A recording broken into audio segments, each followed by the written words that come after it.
Hello बच्चों, क्या हाल चाल? सब बढ़िया। आज हम पढ़ेंगे हिस्ट्री का chapter 3, ruling the country side. मैं हमेशा कहता हूँ हिस्ट्री या कोई भी सोशल साइंस का सब्जेक्ट हो उसको एक कहानी की तरह पढ़िए, यानी एक स्टोरी की तरह, तभी आपको पता चल जाएगा और हमेशा याद रहेगा कि मैंने उस स्टोरी में क्या जाना था। तो आज का स्टोरी है रूलिंग द कंट्री साइड, कैसे अंग्रेज़ों ने, ठीक है, 1765 यानी कि 1700 के आसपास, यानी कि आज से लगभग 300 साल पहले, कैसे अंग्रेज़ों ने किसानों के ऊपर ज़्यादातर पैसा लूटे थे और किस तरीके से किसानों को बहुत ज़्यादा परेशान किया था। ठीक है, तो ये सब चीज़ें हम पढ़ेंगे कि कैसे अंग्रेज़ों ने क्या क्या किया। ठीक है, कंट्री साइड मतलब होता है गांव के इलाकों, यानी कि जो गांव के इलाके होते हैं, जो हमारे गांव होते हैं, वहाँ पर अंग्रेज़ों ने कैसे क्या काम किया और किस तरीके से लोगों को परेशान किया, तो सारी चीज़ में पढ़ेंगे हम। तो ये है कहानी है 1765 की, यानी कि कब की कहानी है? 1765 की कहानी है, जब रॉबर्ट क्लीव कौन था? अंग्रेज का एक बहुत बड़ा मतलब नेता था, या कह सकते हैं लीडर था। ठीक है, वो जब भारत में आया तो भारत में उस समय कौन लोग थे? उसमें लोग थे मुग़ल इम्परर लोग थे, यानी कि इस्लामिक के बड़े बड़े राजा थे, जैसे अकबर हो गए, ठीक है, जहांगीर हो गए, हुमायूं हो गए, ये सब मतलब उस समय के थे। तो बात है 1765 12 अगस्त का। रॉबर्ट क्लीव जब आया था बंगाल में, तो अपने साथ काफ़ी ज़्यादा आर्मी वगैरह लाया था, जहाज़ वगैरह लाया था, जिसकी वजह से जो वहाँ के राजा थे, कौन राजा का नाम नहीं दिया गया है, बस यहाँ पे मेंशन किया गया है मुग़ल इम्परर। तो जो भी उस समय का मुग़ल इम्परर था, रॉबर्ट क्लीव को वहाँ का क्या बना दिया गया? दीवान बना दिया। दीवान ये होता है कि बड़ा एक गवर्नमेंट, जैसे यहाँ पर मान लेते हैं इस टाइम पे इसमें गवर्नमेंट हमारे कौन है? पीएम कौन? हमारे मोदी जी है। तो उस तरीके से वहाँ भी, ठीक है, उस समय यानी 1765 में उस रॉबर्ट क्लीव को क्या बना दिया गया? एक बहुत बड़ा ऑफिसर बना दिया गया, दीवान बना गया। हिंदी में उसको दीवान बोलते हैं, हिंदी या उर्दू में उसको दीवान बोलते हैं। तो दीवान का सीधा सीधा मतलब होता है हाई गवर्नमेंट बॉडी, यानी कि एक बहुत बड़ा ऑफिसर है। जैसे कह सकते हैं कि उस स्टेट का था, यानी कि बंगाल का था। तो इस समय में क्या है, हर राज्य में एक अलग अलग सीएम है ना? जैसे यूपी का कौन है? योगी आदित्यनाथ है। दिल्ली का केजरीवाल है। तो वैसे ही उस समय में पूरे बंगाल का जो कह सकते हैं जो शासन था, किसके हाथ में था? रॉबर्ट क्लीव के हाथ में था। और दिया किसने था? मुग़ल इम्परर ने। कब दिया था? 12 अगस्त 1765 में। तो ये कहानी का यहाँ से आरंभ होता है, यानी कि कहानी शुरुआत होती है। कहानी का मेन कैरेक्टर कौन है? Robert cleave. ठीक है, कि किस तरीके से वो अपने अंग्रेज़ों आर्मी का इस्तेमाल करके लोगों के ऊपर अत्याचार किया, ये सारी चीज़ हम इसमें पढ़ेंगे। चलिए शुरू करते हैं अपना चैप्टर। इस पैराग्राफ में, पहले पैराग्राफ में बताया, मैं पैराग्राफ बताता जाऊंगा, एक्सप्लेन करता जाऊंगा हर एक पैराग्राफ को। ठीक है, तो समझते रहिएगा। कह रहा है ये बात है 12 अगस्त 1765 की, जब मुग़ल इम्परर ने रॉबर्ट क्लीव को वेस्ट बंगाल सौंप दिया था कि ठीक है आप चलाइए और हमको थोड़ा थोड़ा टैक्स देते रहिएगा। ठीक है, तो रॉबर्ट ने कहा कि ठीक है भाई, हम आपको टैक्स वगैरह देंगे लेकिन कम देंगे। तो भाई उस समय में जो अंग्रेज़ थे, उस समय में काफ़ी ज़्यादा उनके पास हथियारें थी, वेपन्स थे, हथियार थे, बंदूक वगैरह थे, जो कि मुग़ल एम्पायर के पास नहीं थे। इनके पास बस क्या था? तलवार वगैरह थे, भाला वगैरह था। ठीक है, तो ये लोग उनसे जीत नहीं सकते थे, इसलिए वेस्ट बंगाल को अंग्रेज़ों को दे दिए, रॉबर्ट क्लीव को दे दिए। जब वो दिया गया अंग्रेज़ों को, तो अंग्रेज़ इसका काफ़ी ज़्यादा फ़ायदा उठाएं। कोई भी रहेगा अगर उसको पूरा एक एरिया दे देंगे कंट्रोल करने के लिए, तो उस एरिया से क्या करेगा? वो ज़्यादा से ज़्यादा पैसे को लूटेगा। तो वही चीज़ इसने भी किया। किसने? रॉबर्ट क्लीव ने। तो आप फोटो पिक्चर्स में देख रहे होंगे किस तरीके से ये जो राजा है, कौन राजा है? ये एक मुग़ल एम्परर का राजा है। इस रॉबर्ट क्लीव को हस्तनामा दे रहा है कि आज से जो वेस्ट बंगाल है वो किसका है? आपका है। और आप यहाँ से क्या है, यानी कि आप क्या है? यहाँ के दीवान हैं। दीवान यानी कि बहुत बड़े ऑफिसर बन गए हैं जो पूरे वेस्ट बंगाल को कंट्रोल करेंगे। जब इस दीवान को वहाँ पर ये दिया गया, यानी कि पावर दिया गया, तो उनको विश्वास नहीं हुआ था, यानी कि उनके इमेजिनेशन के बाहर था कि कैसे ये हमको ये सब दे दिए थे आसानी से। तो इसका उसने फ़ायदा उठाया। किसने फ़ायदा उठाया? रॉबर्ट क्लीव ने। अब फ़ायदा क्या उठाया था देखते हैं। बताया गया है कि उसके अंडर में, किसके अंडर में? रॉबर्ट क्लीव के अंडर में वो इतना ज़्यादा टैक्स लेता था कि अपना वो नहीं कि अपना वो गवर्नमेंट पूरी तरह से क्या कर दिया था, पूरे वेस्ट बंगाल में फैला दिया था। कोई भी उसके खिलाफ कुछ बोलता था उसको फांसी पे या गोली मार देता था। वो कौन? Robert cleave. इस तरीके से वो अपने मतलब उस चीज़ का, यानी कि उस पावर का इस्तेमाल करके अपने फाइनेंशियल सर्विस को, यानी कि अपने टेरिटरी को, यानी कि अपने साम्राज्य को बहुत अच्छे से क्या कर दिया, फैला दिया था। और उस वेस्ट बंगाल को पूरी तरह से कंट्रोल कर दिया था, जिसके वजह से उसको काफ़ी ज़्यादा रेवेन्यू मिला। रेवेन्यू यानी कि टैक्स मिलते थे लोगों से, किसानों से, वहाँ के ज़मींदार से। ठीक है, तो वो सब टैक्सेस क्या करता था? वो अपने ऊपर खर्च करता था, यानी कि अपने आर्मी के ऊपर खर्च करता था, अपने साम्राज्य के ऊपर खर्च करता था, जिसकी वजह से वो और ज़्यादा क्या हो गया? पावरफुल हो गया। और भाई किसी को भी लालच क्या होता है? समाप्त नहीं होता। तो उसका लालच और बढ़ा। और लालच क्या बढ़ा? वो सोचा कि जब इतना हो सकता है तो मुझे और चाहिए। और चाहने के लिए क्या किया? वो और ज़्यादा टैक्स को बढ़ा दिया। जैसे मान लेते हैं किसानों से पहले वो 30% लेता था, अब क्या किया, वो कह दिया कि नहीं मुझे अब क्या चाहिए, 40% चाहिए मुझे अपना बिजनेस और बढ़ाना और एक्सपेंस करना और ग्रो करना है हमारे बिजनेस को। तो उसने क्या किया, और ज़्यादा व्यापार करना शुरू कर दिया। व्यापार में क्या करता था वो, उस किसानों से जो चीज़ें होती थी, जो भी कपड़े वगैरह होते थे, इंडिगो वगैरह होते, जो भी चीज़ किसान बोते वगैरह थे, फसल वगैरह, उनसे वो सस्ता चीज़ में ख़रीदता था और इंग्लैंड में लाके उसको महंगे चीज़ों में बेचता था। जैसे मान लेते हैं हम, किसान क्या करता था, किसान भाई मजबूर है, तो किसान जाता था मार्केट में 5 रुपये किलो या 10 रुपये किलो अपने चावल या गेहूँ को बेचता था। तो रॉबर्ट क्लिव क्या करता था, अपने लोगों को बेच के उन चावल को खरीद देता था 5 रुपये 6 रुपये किलो, ठीक है। और वही चावल जाके अपने कंट्री में यानी कि इंग्लैंड वगैरह में या ब्रिटेन में वो जाके उस चावल को 25 रुपये 30 रुपये किलो बेचता था, जिसकी वजह से उसको काफ़ी ज़्यादा फ़ायदा होता था। इस तरीके से क्या किया रॉबर्ट क्लिव ने, अपने ट्रेडिंग को यानी कि अपने व्यापार को और ज़्यादा बढ़ाया। किसकी मदद से, किसानों की मदद से, ज़बरदस्ती टैक्स लेके, और कोई कुछ बोलने वाला नहीं था, ठीक है। ये आगे अगले पैराग्राफ में कह रहा है कि वो जो रॉबर्ट क्लिव था वो अपना साम्राज्य बढ़ाते गया। जब वो गांव तक पहुंचा, यानी कि कुछ गांव ऐसे थे जो उस पर राज नहीं कर पा रहा था, तो वहाँ जब पहुंचा तो उसे पता चला कि यहाँ के कुछ लोग हैं जो उस गांव को क्या कर रहे हैं, कंट्रोल कर रहे हैं। तो उसने सोचा क्यों ना इनको भी कंट्रोल किया जाए। तो उसने सावधानी से, यानी कि कौशन यहाँ होता है, सावधानी से क्या किया, एक अपने पावर का इस्तेमाल करके दिखाया ना, एलियन पावर। एलियन मतलब कि स्पेस वाले एलियन नहीं, एलियन है कि एक अलग तरह का पावर जो सबसे अलग हो, सबसे हाईएस्ट लेवल पे हो। तो रॉबर्ट क्लिव तो था ही सबसे ज़्यादा पावरफुल। उसने क्या किया, जो वहाँ के पुराने रूलर थे, यानी कि जो वहाँ के पुराने राजा थे, उस गांव के नहीं होते थे पहले, सरदार वगैरह होते थे गांव में, तो उन सरदार से क्या किया, उनको हटवाया नहीं। ऐसा नहीं किया कि उस सरदार को मरवा दिया जान से। उसने कहा कि देखिए आप अपने गांव को कंट्रोल करिए, मुझे कोई दिक्कत नहीं है, लेकिन आपके गांव से मुझे कम से कम 30% टैक्स चाहिए, यानी कि रेवेन्यू चाहिए, ठीक है। भाई उसके पास हथियार वगैरह थे, तो सरदार वगैरह लोग क्या करते, डर जाते थे, यानी कि जो गांव के मुखिया वगैरह होते थे उस समय लोगों के बचाने के लिए क्या करते थे, उनको टैक्स देने के लिए तैयार हो जाते थे। इस तरीके से क्या किया उसने, सावधानी से जिस गांव तक नहीं पहुंचा था उस गांव में पहुंच के क्या किया, पुराने राजा को यानी कि पुराने मुखिया को उसने समझाया और बताया कि आप अगर हमें टैक्स नहीं देते हैं तो हम ज़बरदस्ती करेंगे, और टैक्स दे देते हैं तो आपके लोगों को कोई दिक्कत नहीं होगी। तो क्या किया, इस तरीके से उसने हर एक गांव को, हर एक ग्रामीण इलाकों को उसने कंट्रोल कर दिया और टैक्स का अपने ऊपर यानी कि अपने एम्पायर के ऊपर खर्च करने लगा। इस तरीके से क्या हुआ, उसका पूरा एक साम्राज्य बन गया रॉबर्ट क्लिव का। नेक्स्ट पैराग्राफ कह रहा है कि ये सब कैसे हुआ, यानी किस तरीके से रॉबर्ट क्लिव ने अपने साम्राज्य को फैलाया, यानी कि खड़ा किया या बहुत बड़ा एक क्या बोलते हैं टेरिटरी बना लिया। ये सारी चीज़ कह रहा है इस चैप्टर में हम पढ़ेंगे एक एक टॉपिक करके। सबसे पहला टॉपिक आता है हमारा रेवेन्यू ऑफ द कंपनी, यानी कि जो ईस्ट इंडिया कंपनी थी, यानी कि कंपनी मतलब होता है कि अंग्रेज़ों का एक तरह से जो उनका ग्रुप था, ठीक है। तो किस तरीके से अंग्रेज़ लोग रेवेन्यू लेते थे, यानी किस तरीके से टैक्स लेते थे लोगों से, देखते हैं। देखो कह रहा है कि जो कंपनी थी वो तो क्या बन चुकी थी, दीवान बन चुकी थी। दीवान यानी कि हायर ऑफिसर बन चुकी थी जो पूरे बंगाल को कंट्रोल कर रही थी, ठीक है। एक कहाँ कहानी है, बंगाल की कहानी है। तो ये कह रहा है जो ईस्ट इंडिया कंपनी थी, यानी कि जो अंग्रेज़ लोग थे वहाँ के दीवान बन गए थे और अपने आप को क्या देखते थे, एक ट्रेडर के तौर पे देखते, ट्रेडर यानी कि एक व्यापारी के तौर पे देखते थे। अब भाई मैंने वही जस्ट बताया कि लालच किसी को ख़त्म नहीं होता, लालच बढ़ती जाती है। तो उसने सोचा कि मैं व्यापारी हूँ, क्यों ना इसको और ज़्यादा बढ़ाया गया, यानी कि अपने उपाधि को या अपने पोस्ट को और ज़्यादा बढ़ाया जाए।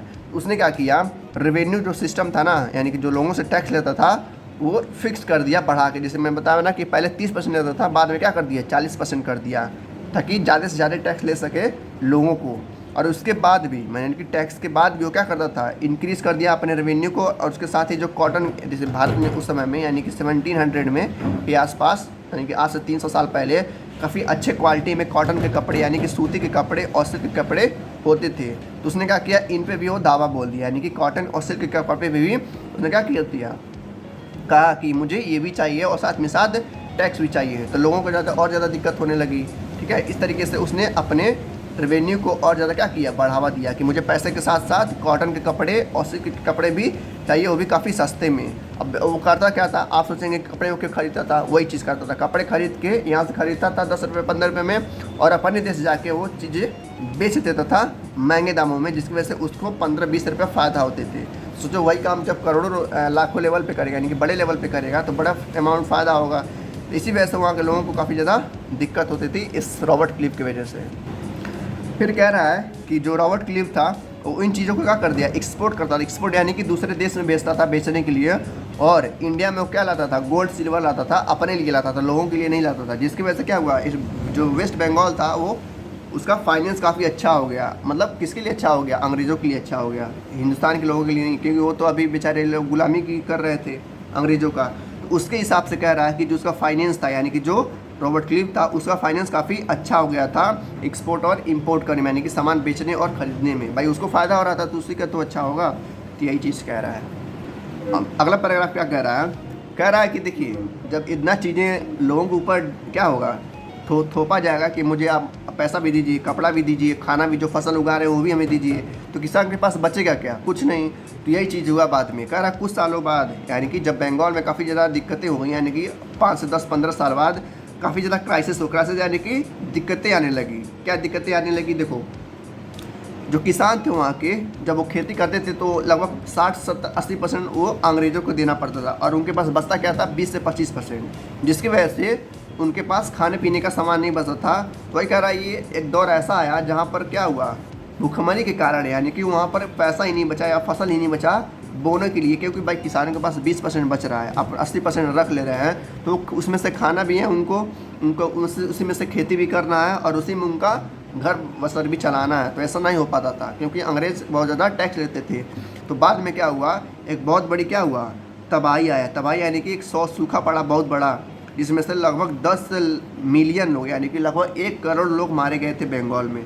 आप जब गूगल पे सर्च करिएगा कि 1770 में एक बहुत बड़ा भूखमरी आया था, इन्हीं अंग्रेज़ों के खिलाफ आया था, क्योंकि अंग्रेज़ बहुत ज़्यादा क्या कर रहे थे, रेवेन्यू और साथ ही साथ कॉटन कपड़े या फसल वगैरह को लूट रहे थे और दूसरे देशों में बेच रहे थे, और किसान को कुछ नहीं दे रहे थे, जिसकी वजह से क्या हुआ, खेती नहीं हुई और बहुत ही बड़ा भूखमरी आया, जिसकी वजह से करोड़ों लोग मारे गए। दिया ना, 10 million people in Bengal were died during famine. Famine यानी सूखा पड़ गया था, क्योंकि वहाँ पर फसल नहीं हो रहे थे, ठीक है, जिसकी वजह से काफ़ी ज़्यादा पॉपुलेशन ख़त्म हो गया था। लिखा है ना 1/3, यानी कि अगर 3 लाख अगर पॉपुलेशन है तो उसमें से एक तिहाई, अगर 3 लाख का 3 हिस्सा करें तो एक हिस्सा क्या हुआ था, मर गया था सिर्फ खाने के लिए, क्योंकि वहाँ पर भूखमरी आ गई थी। किसके द्वारा?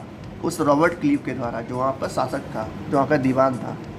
अगला टॉपिक आता है हमारा the need to improve agriculture. जब ये सूखा पड़ा था, यानी जब करोड़ों लोग, लाखों लोग मरे गए थे, तो रॉबर्ट क्लीव को, ठीक है, उसको क्या कर दिया गया, बर्खास्त कर दिया गया कि आपके अंडर में इतना ज़्यादा लोग तबाही हो रहा है, अगर आप तबाही करेंगे तो हमें फ़ायदा कहाँ से होगा। तो फिर एक नया राजा को लाया गया, ठीक है। उस राजा का क्या नाम था? Charles Cornwallis.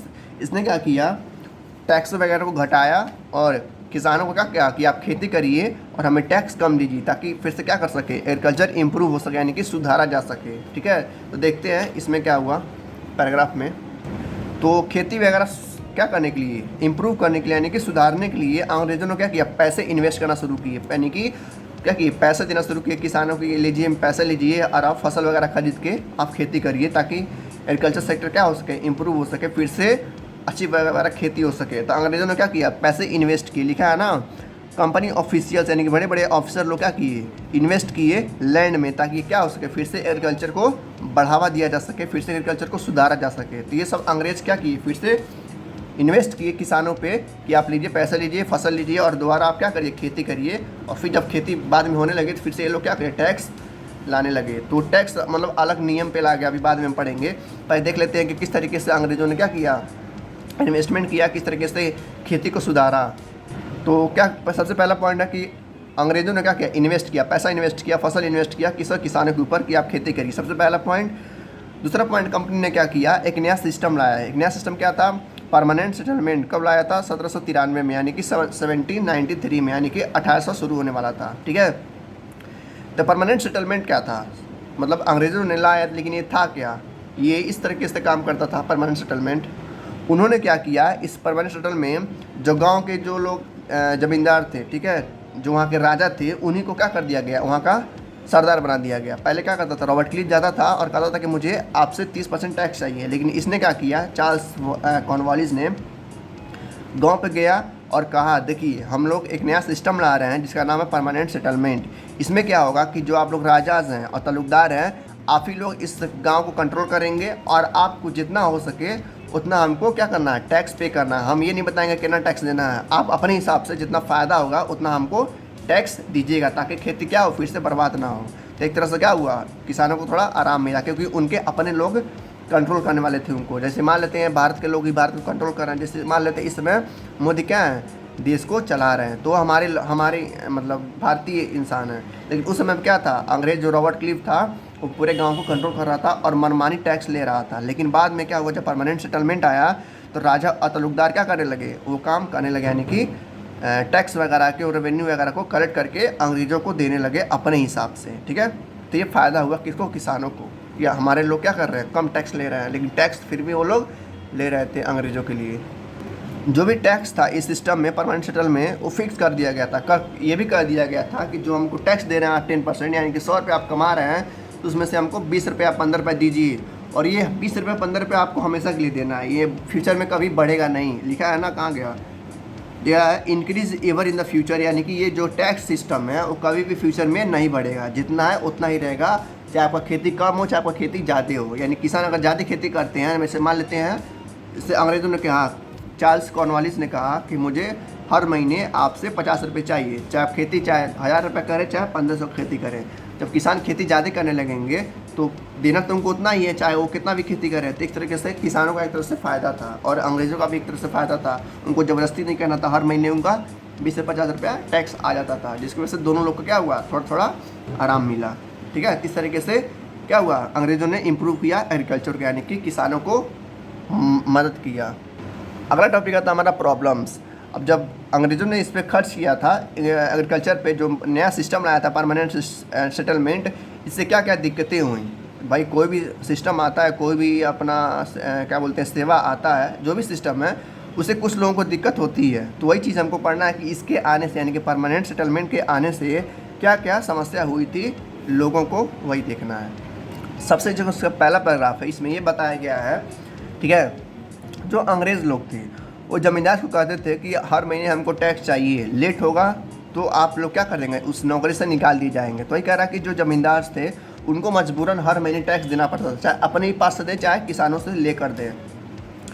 तो कह रहा है कि जो ज़मींदार थे अगर वो टैक्स नहीं दे पाते थे, यानी कि हर महीने, मान लेते हैं कि अंग्रेज़ों ने क्या किया, हर महीने 10 तारीख को कहा कि हर 10 तारीख को मुझे टैक्स चाहिए इस गाँव से। जैसे मान लेते हैं ज़मींदार थे और ज़मींदार टैक्स नहीं दे पाया उस गांव से अंग्रेज़ को, तो अपना नौकरी क्या करता था, खो देता था। तो वही लिखा है कि अगर कोई ज़मींदार, यानी कि जो वहाँ का मतलब टैक्स लेने वाला था, अगर वो टैक्स नहीं दे पाता है अंग्रेज़ को, तो अपनी नौकरी से हाथ धो बैठेगा, यानी कि उसकी नौकरी चली जाएगी। ठीक है, लेकिन कुछ ज़मींदार ऐसे थे जो बहुत अच्छे थे, यानी कि हर महीने 10 तारीख से पहले ही क्या करते, टैक्स पहुँचा देते थे, वो अच्छे ज़मींदार में आते थे। तो अंग्रेज़ क्या करते थे, उन ज़मींदारों को खरीद लेते थे। ठीक है, लिखा है ना, numerous zamindars were sold off at auction organized by the company, यानी कुछ जो अच्छे जमींदार थे वो अंग्रेज़ लोग क्या करते थे, खरीद लेते थे उनको हमेशा के लिए, कि हम आपको इतना पैसे देंगे, हर महीने सैलरी देंगे 10,000 20,000, और आप हमारे लिए हमेशा काम करिए। तो ये पहले पैराग्राफ में कह रहा है।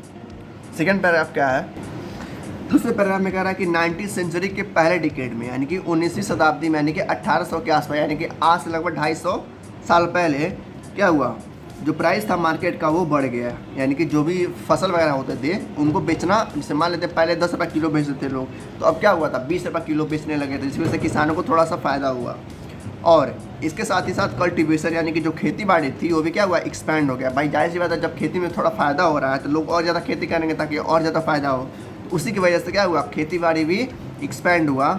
ठीक है, किसकी वजह से, किसानों की वजह से, क्योंकि उनके फसल का दाम भी क्या हो चुका था, बढ़ चुका था। इसका फ़ायदा उठाया किसने, जमींदार ने। भाई पहले भी बताया था कि अंग्रेज़ों ने क्या किया था, हर गांव में एक जमींदार रखा था और बोला था कि मुझे फिक्स टैक्स चाहिए। ठीक है, तो भाई अंग्रेज़ को तो उतना ही मिल रहा था, 20 रुपया 25 रुपया। लेकिन अब भाई जैसे मान लेते हैं, आपको समझाते हैं एग्जाम्पल देके, जैसे मान लेते हैं कौन है, अंग्रेज़ है, ठीक है, और ये क्या है, जमींदार है, और यहाँ पर लोग कुछ किसान हैं। अंग्रेज़ ने कहा कि मुझे हर महीने 50 रुपये चाहिए। इसने कहा ठीक है भाई तुम ले जाओ। ठीक है, फिर क्या हुआ, इनका फसल क्या हुआ, और अच्छा हो गया, यानी कि इनका जो फसल था पहले 10 रुपये किलो बेचते थे लोग, तो अब 20 रुपये किलो बेच रहे हैं, यानी कि इनका 200 रुपये का हो रहा है। अब 200 रुपये में से बस इसको क्या कितना देना, 50 रुपया देना है।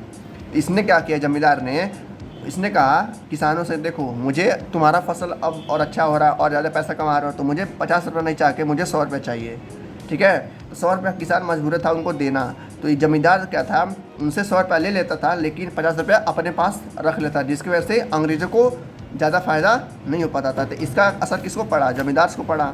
तो वही दिख रहा है, कह रहा है कि जब ये पैसा बढ़ा तो जमींदार जो थे उनका इनकम बढ़ गया, लेकिन कंपनी को इनकम नहीं बढ़ा। लिखा है ना, this meant and increase the income of zamindar, यानी कि जमींदार जो थे अपना इनकम बढ़ा रहे थे, लेकिन अंग्रेज़ों को उतना ही पैसा दे रहे थे जितना उन्होंने बोला था।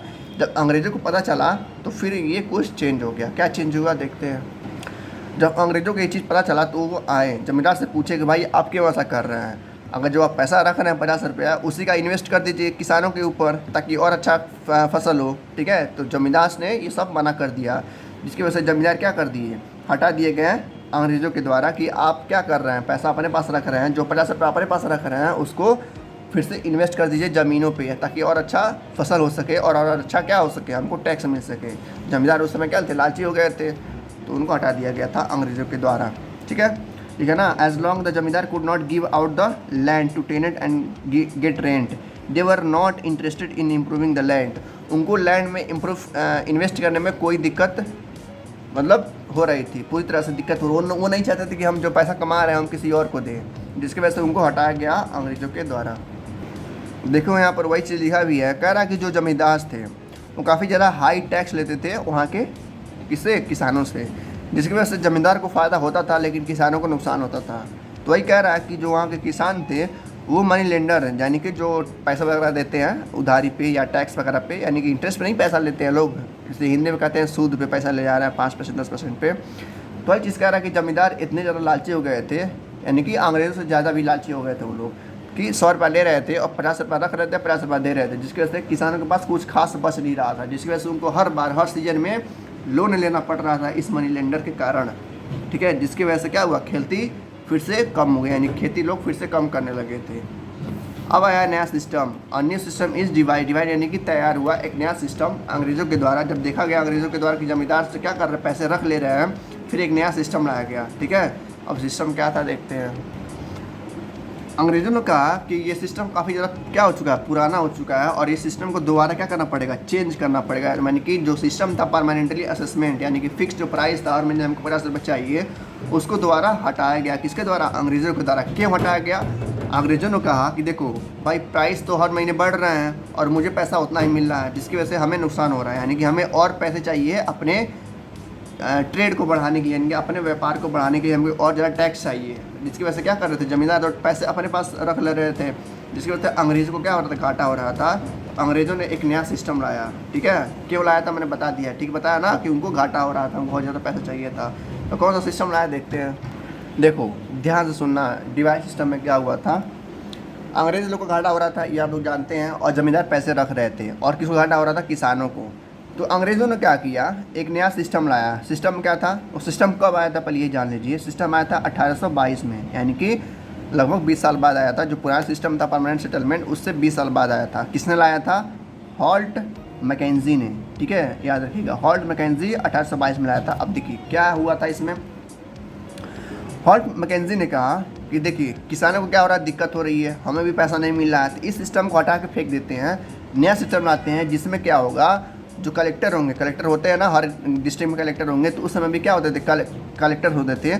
उन्होंने कहा कि अंग्रेज़ों ने कहा कि जितने भी कलेक्टर्स हैं हर गाँव में जाएंगे और जितने भी किसान हैं उनकी ज़मीनों को नापेंगे, यानी कि क्या करेंगे, कितना ज़मीन है, ठीक है, कहाँ कहाँ ज़मीन है और किस जगह पे खेती ज़्यादा हो रही है, उसके हिसाब से हम क्या करेंगे, टैक्स को बताएंगे कितना टैक्स देना है। तो वही कह रहा है, कलेक्टर जो थे हर गांव जाते थे, विलेज टू विलेज जाते थे और लैंड का इंस्पेक्शन करते थे, यानी कि ज़मीन देखते थे, ज़मीन कैसा, कितना खेती हो सकती है, मेजर करते थे फील्ड को, कितना बड़ा जिनका खेत है, 1 एकड़ है कि 2 एकड़ है कि 3 एकड़ है कि 4 मंडा है, कितना है, ये लोग हर गांव में जाके ये लोग चेक करते थे, और उसके हिसाब से उस किसान के ऊपर टैक्स क्या होता था, निर्धारित होता था कि आप एक साल में अगर 10,000 रुपया कमा रहे हैं तो उसमें से हमको 2,000 रुपये या 3,000 रुपये हमको चाहिए। और ये जो सिस्टम है ये परमानेंटली नहीं होगा, ये क्या होगा, ये हर महीने या हर साल में चेंज होता रहेगा। तो उसने कहा, किसने, मैकेंजी ने, कि ये सिस्टम परमानेंटली नहीं है और ये हर 6 महीने या साल भर बाद क्या होगा, पीरियोडिकली चेंज होता रहेगा। इस सिस्टम को कहा गया महल। क्या सिस्टम कहा गया, महल। देखिए अब महल क्या होता है, जो मैंने बताया है, अंग्रेज़ों ने क्या किया था, हर गांव में जाके हर किसानों का फील्ड का इंस्पेक्शन किया था, कितना बड़ा खेत है ये जाना था, और उस पर टैक्स अपना बताया था कि आपको इतना टैक्स देना पड़ेगा। इसी सिस्टम को हम कहते हैं महल। अब देखिए, ये सिस्टम को सबको फॉलो करना था, चाहे ज़मींदार हो, चाहे किसान हो, चाहे कोई भी हो, ठीक है। ये सिस्टम को कहा गया महलवारी सेटलमेंट। क्या नाम दिया गया? महलवारी सेटलमेंट, ठीक है। ये ऐसा सिस्टम था जिसकी वजह से टैक्स क्या होगा, हर साल चेंज होगा, और जितना आपका खेती है, जितना आपका क्या हो रहा है, खेती का प्रोडक्शन हो रहा है, उसी हिसाब से देना है। ऐसा नहीं है कि आपका खेती ज़्यादा हो गया तो कम देना, कम हो गया तो ज़्यादा हो गया। इसमें क्या होता, दोनों का फ़ायदा था, किसान का भी फ़ायदा था और ब्रिटिश वालों का फ़ायदा था। अब सोचेंगे किसान का कैसे फ़ायदा होता है। देखिए, किसान का ये फ़ायदा था कि मान लेते हैं कि इस साल खेती क्या हुआ, कम हो गया। जैसे मान लेते हैं इस साल, हर साल खेती होती है 5,000 की, इस साल खेती हो गई 2,000 की। 2,000 में से बस 200 रुपया ही उनको देना पड़ेगा, ना कि 2,000 देना पड़ेगा। तो इसमें खेती भी, यानी कि अंग्रेज़ों को भी और किसानों को भी क्या हुआ, फ़ायदा हुआ इस महलवारी सिस्टम से। अब आया फिर एक नया सिस्टम आया जिसका नाम है मुनरो सिस्टम। ये किसने लाया था? ये एक नाम पे है, जिसके थॉमस मुनरो एक गवर्नर थे मद्रास के, ठीक है, 1819 से लेकर 26 तक, यानी कि जो डेट दिया गया है, इस डेट के अंदर वहाँ पे ये लोग क्या करते थे, राज करते थे। कौन? Thomas Munro. तो इन्हीं के नाम पे ये सिस्टम, एक नया सिस्टम आया जिसका नाम है मुनरो सिस्टम। ये थे भाई मुनरो, इन्हीं के नाम पे ये सिस्टम है। देखते हैं क्या कहता है। इसमें कह रहा है कि ये तो देखो, अभी बताया ना कि ये मद्रास थे। मद्रास किसको कहा गया? पहले चेन्नई को ही लोग क्या कहते थे, मद्रास कहते थे, लेकिन अब उसका नाम क्या होगा, चेन्नई हो गया। चेन्नई कहाँ है? नीचे है, साउथ में। तो ये साउथ के राजा थे। तो ये साउथ की कहानी है मुनरो सिस्टम, कि कैसे मुनरो सिस्टम आया था। तो वहाँ कह रहा है कि साउथ में भी ये सिस्टम था। कौन सिस्टम था? परमानेंट सेटलमेंट था, जिसकी वजह से किसानों को भी घाटा हो रहा था और अंग्रेज़ों को भी घाटा हो रहा था। तो वहाँ का सिस्टम बताया गया, किस तरीके से वहाँ पर चेंज लाया गया और वहाँ का क्या नाम पड़ा, ठीक है। देखते हैं। कह रहा वहाँ भी एक नया सिस्टम लाया गया, परमानेंट सेटलमेंट को हटा के। उस नया जो सिस्टम था उसका नाम दिया गया क्या?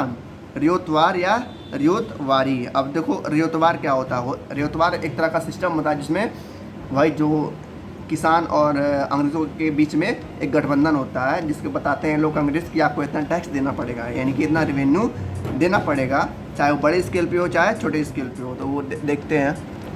बताया जा रहा है कि ये सिस्टम, यानी कि ये जो सिस्टम था किसका, मुन्नो सिस्टम, ये पूरे साउथ इंडिया में धीरे धीरे फैल गया, क्योंकि इसमें किसानों को भी फ़ायदा था और अंग्रेज़ों को भी फ़ायदा था। हमें बताया ना कि जितना भी खेती होगी उसका बस 25% ही देना पड़ता था किसानों को, चाहे खेती कम हो चाहे खेती ज़्यादा हो, जिसकी वजह से ये मुन्नो सिस्टम काफ़ी ज़्यादा फेमस हुआ।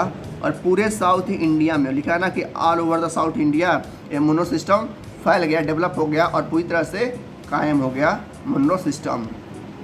तो इस तरीके से क्या हुआ, किसान को भी और अंग्रेज़ों को भी फ़ायदा हुआ इस सिस्टम से। देखो फिर से कह रहा है कि अगला ऑल वाज नॉट वेल, इसका मतलब क्या है? हो सकता है आपके एग्जाम में 1 नंबर या 2 नंबर में आ जाए कि ऑल वाज नॉट वेल का मतलब क्या था। देखो ध्यान से सुनना। कह रहा जब ये सिस्टम आया था, कौन सा सिस्टम? मुन्नो सिस्टम, ठीक है। इसमें क्या हुआ था? देखो भाई अंग्रेज हैं, लालच तो होगा ही उनके अंदर, मैं बार बार बोल रहा हूँ, लालच उनके अंदर भर भर के, यानी कूट कूट के भरा था, ठीक है। तो अब क्या हुआ? कह रहा है कि जो अंग्रेज़ थे कुछ सालों बाद, यानी कि 4-5 सालों बाद उन्हें लगा कि भाई मुझे अब मज़ा नहीं आ रहा है, मुझे और ज़्यादा टैक्स चाहिए किसानों से। फिर वही उन्होंने किया, क्या किया? टैक्स को फिर से ज़्यादा हाई कर दिया, यानी कि बढ़ा दिया। लिखा है ना कि हाई रेवेन्यू लेने लगे, डिमांड करने लगे किसानों से कि मुझे और ज़्यादा रेवेन्यू चाहिए, मुझे 25% नहीं, मुझे 50 या 75% चाहिए, ठीक है। जिसकी वजह से किसानों को फिर से क्या होने लगा? दिक्कत होने लगा। और इन्हीं दिक्कतों की वजह से खेती भी क्या होगी? फिर से कम हो गई, कई जगहों पे सूखा पड़ गया। लिखा है ना optimistic officials had imagine the new system would transform the peasant to rich enterprising farmer.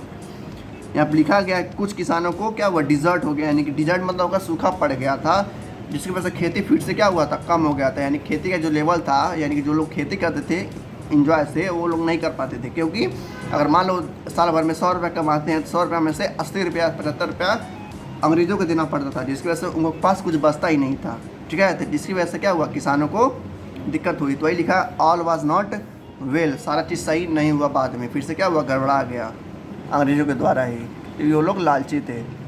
अगला टॉपिक आता है हमारा क्रॉप्स फॉर यूरोप, यानी कि ऐसे फसल जो यूरोप के लिए ज़रूरी थे। देखते हैं। देखो क्रॉप्स फॉर यूरोप का मतलब क्या है? देखो अंग्रेज़ थे, यहाँ से बस क्या करते थे? सामान खरीदते थे और टैक्स लेते थे। बाद में उन्हें फील हुआ, यानी कि रियलाइज़ हुआ कि भाई देखो जो भी हम कर रहे हैं ये तो बस हमें पैसा दे रहा है, हमें खाने वगैरह नहीं दे पा रहा है। और यूरोप में क्या हुआ था? यानी कि खाने वगैरह की कमी हो गई थी, जिसकी वजह से अंग्रेज़ों ने क्या किया? किसानों के ऊपर फिर से क्या किया है? एक दिक्कतें थोप डाला।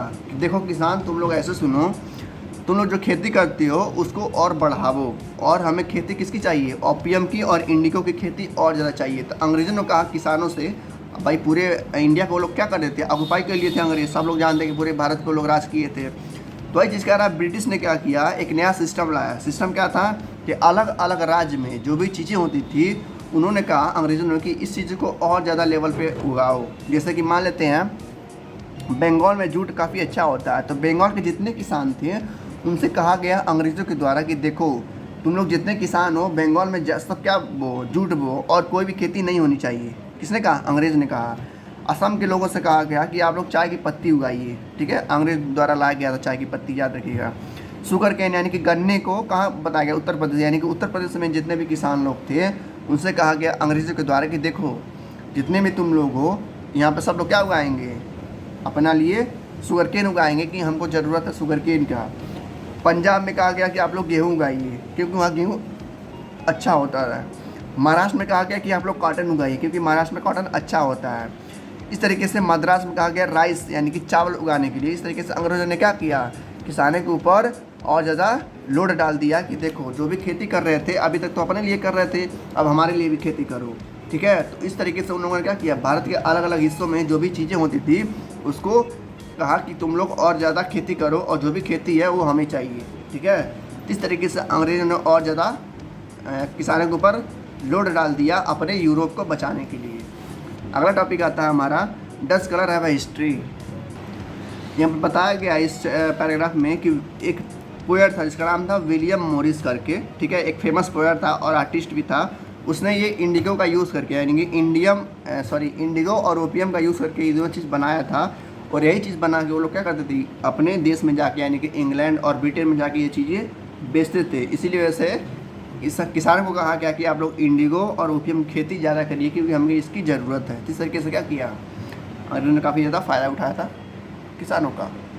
हो सकता है आपको एग्ज़ाम में पूछ दे कि जो इंडिगो है कहाँ से बनता है या कैसे बनता है। तो यहाँ पर देखिए लिखा गया है कि the blue that you see in the print, यानी कि जो भी हमने पीछे देखा जो किस कलर का था, ब्लू कलर का था, वो किससे होता है? प्रोड्यूस प्लांट से, एक पौधे से जिसका नाम है इंडिगो। यानी कि इंडिगो एक ऐसा प्लांट है जो ब्लू कलर का रंग देता है, ठीक है।